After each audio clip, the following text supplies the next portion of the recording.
September 480 BCE, in the Saronic Gulf, not far off the coast from the Greek city of Athens, the might of the Persian Empire clashes with the united forces of the Greek city-states in a naval battle that would decide the fate of Greece.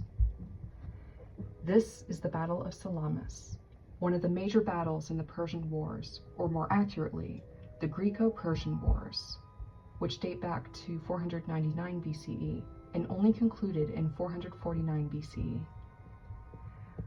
While there were many important and larger-than-life characters who participated in these conflicts between the Persians and the Greeks, from the Persian kings Darius and his successor, Xerxes, King Leonidas of Sparta, who led his 300 warriors in the Battle of Thermopylae to hold off the invasion of the Persians, and Themistocles, the Athenian general who fought in the Battle of Salamis. None stand out as much as Artemisia I of Caria. A woman, a queen and mother, a warrior and admiral, Artemisia was a force that defied the social standards and was widely respected and feared for her ferocity and courage. But who was she? Why is she not as well known as other figures in ancient history? My name is Lorna Baker, and you are listening to All Things History, the second episode of this season, The Women Who Paved the Way. In this episode, we will be discussing the warrior queen of Halicarnassus, Artemisia I of Caria, and how she carved her place in history. Furthermore, we will try to understand why there are often misconceptions surrounding this historical figure. Now, I believe it's important to first clear up a major confusion, namely the differences between Artemisia I of Caria and Artemisia II of Caria. Often both women are confused for the other as they shared the same name, differed from social standards of women of their time, and both accomplished a great many feats in their lifetimes. Artemisia I of Caria lived in the 5th century and ruled as regent of Halicarnassus, a region in the southwest of Anatolia, modern-day Turkey, for her son Pisindilis, upon the death of her husband, whose name has since been lost to history. Furthermore, she was an experienced warrior and naval commander who rose to become one of the highest and most sought after of all the advisors to the Persian king Xerxes during the Greco-Persian Wars between 486 BCE and 465 BCE. Artemisia II of Caria, on the other hand, lived between 395 BC and 351 BC, and was queen consort to her brother and husband, King Mausolus, and after his death, she ruled Halicarnassus on her own for the next few years. She is known for constructing a marvelous tomb dedicated to her husband, which is the Mausoleum, a monument considered today as one of the great 7 wonders of the world. Also, another definite difference from Artemisia I was that Artemisia II had an avid interest in botany and conducted research in medicine. Her involvement in these areas of science found Artemisia II being honored with a genus of the daisy plant family being named after her.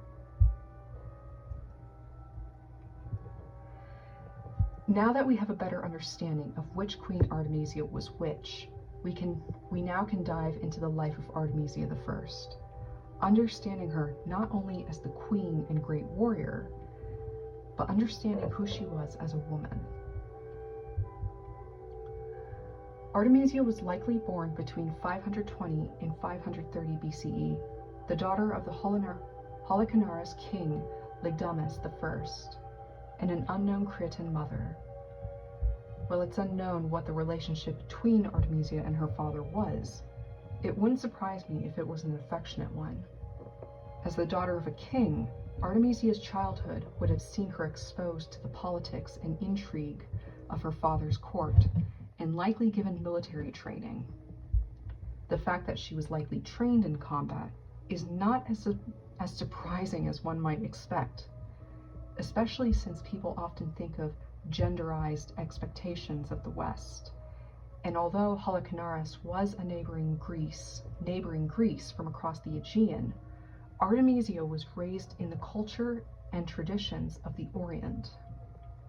Here, women were near equal to men, had access to education, could own properties and conduct business, and rule as uncontended sovereigns in their own right. And Artemisia certainly became a force to be reckoned with, groomed to be a leader and a great warrior in her own right. This is clear from Herodotus's accounts, who describes Artemisia. I pass over all other officers of the Persians because there is no need for me to mention them except for Artemisia, because I find it particularly remarkable that a woman should have taken part in the expedition against Greece. She took over the tyranny after her husband's death, and although she had a grown-up son and did not have to join the expedition, her manly courage impelled her to do so. Hers was the second most famous squadron in the entire navy, after the one from Sidon. None of Xerxes' allies gave him better advice than her.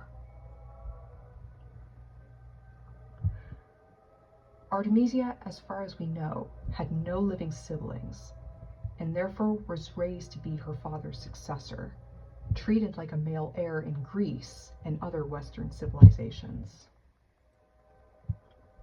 Despite her husband, upon their marriage, being recognized as the true ruler of Halicarnassus, and like with other members of her family, we cannot say for certain the kind of relationship Artemisia had with her husband, but even while she was married, her authority remained uncontested, even more so after her husband's death. When Artemisia had to take up sole governing of the country till her son, Basindilus, came of age. She was clearly well educated and masterfully astute in politics, having learned from her childhood, especially in navigating foreign relationships, as can be seen in later years during her participation in the Persian Wars, when dealing with both her alliances and enemies. Yet it's here where Artemisia differed from the many influential men of her time, and in some cases, from her fellow women in positions of power. Artemisia, even though she was a queen, both through marriage and birthright, appears to have had less interest in her own political power as a ruler than she did in pursuing her military career. Though personally, I think there was more to her desire than just building a name for herself as a great warrior. I think Artemisia was a free spirit who recognized the imprisoning reality that came with the opportunities of politics and court life. It was no better than a cage. I like to think that she wanted a life of fulfillment, one of adventure, where her skills and interest in espionage and warfare could shine and be trained further.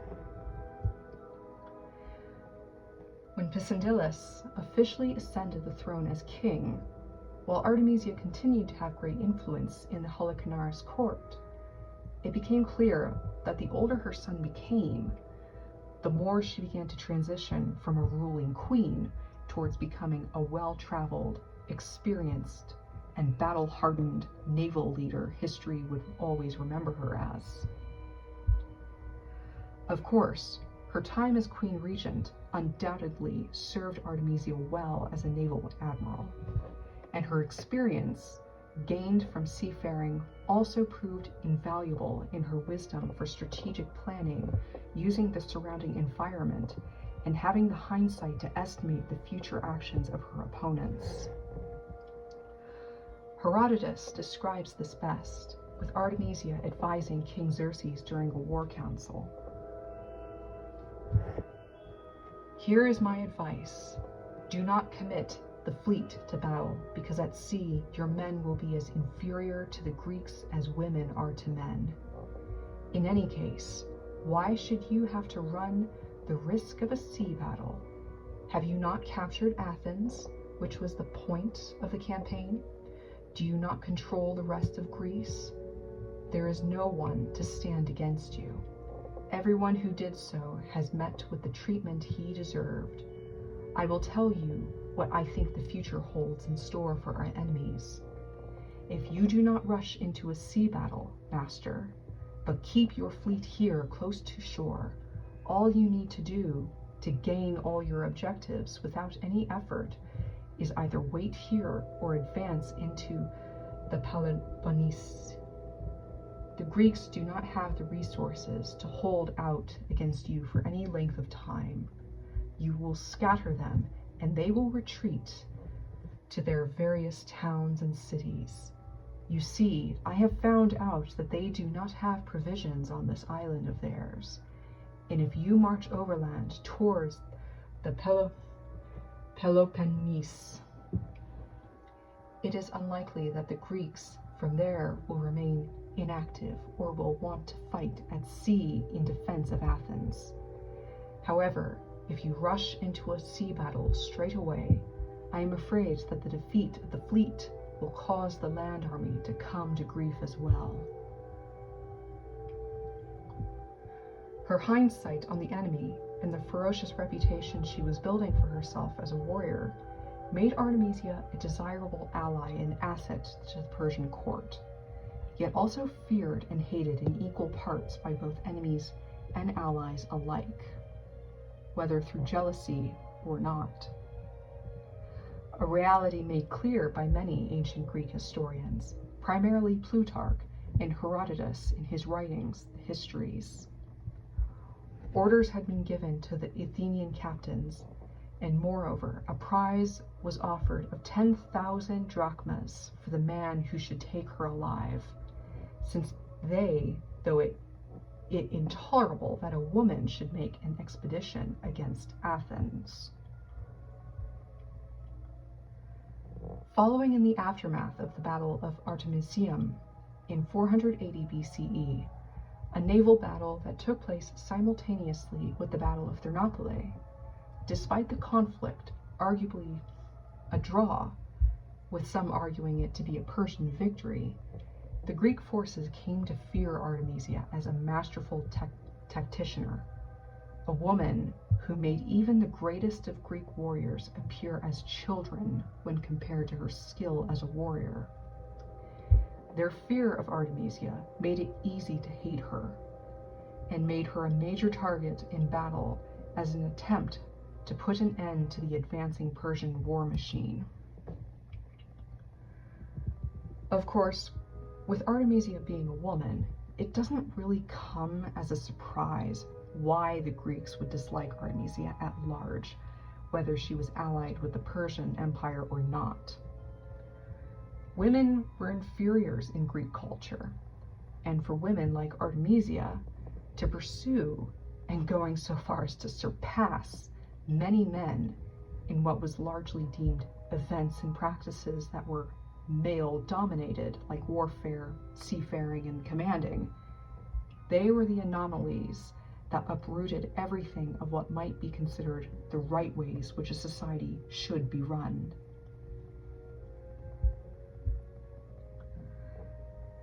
By September of 480 BCE, Artemisia had found herself taking part in the Battle of Salamis.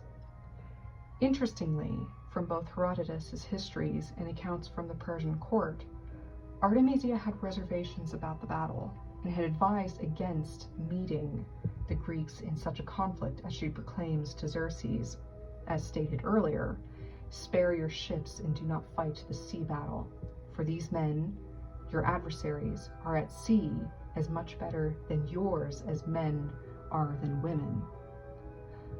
Of course, Artemisia's advice for preventing the battle went unheeded. While Artemisia still fought and commanded during the battle, commanding both her own Persian ships and Greek vessels as a means to confuse the enemy, the Battle of Salamis proved to be a major Greek naval victory. Following the defeat, when Artemisia recommended Xerxes to return to Persia, he followed it this time, with orders for Artemisia to escort his illegitimate children to Ephesus, Anatolia. This is where Artemisia vanishes from history, having delivered King Xerxes' children to safety. There is no record of her having fallen in battle or fallen ill. She just disappears. While there is a legend, as recalled by the writer Photius, the patriarch of Constantinople, that Artemisia fell in love while in Ephesus with a man named Prince Dardanus, and that he rejected her. Artemisia, it is said, that in her despair she supposedly drowned herself in the sea where she was lost to the tides. I say supposedly because, taking what we know about Artemisia, an independent woman ahead of her time, a warrior both feared and widely respected, she comes across as a woman who would not just simply die over a man. While she might have had lovers and close relationships, though ancient historians don't say, Artemisia must have known the restrictions that come with forming an intimate relationship with a man. I find she would have preferred to remain a widow than surrender her right of choice over her own life, than return to marriage's bondage. Furthermore, Photius was from the 8th century, a good 3.5 centuries after Artemisia's time. Therefore, while a good possible hypothesis for what might have become of her, we as historians and lovers of history ought to take such legends and myths with a bit of a grain of salt. Regardless of what happened, Artemisia I of Caria was an incredible woman who left behind an extraordinary legacy in place in ancient history. A true pioneer for women to follow in her footsteps. I hope you enjoyed this episode and look forward to listening to more. Again, my name is Lorna Baker, and you are listening to All Things History.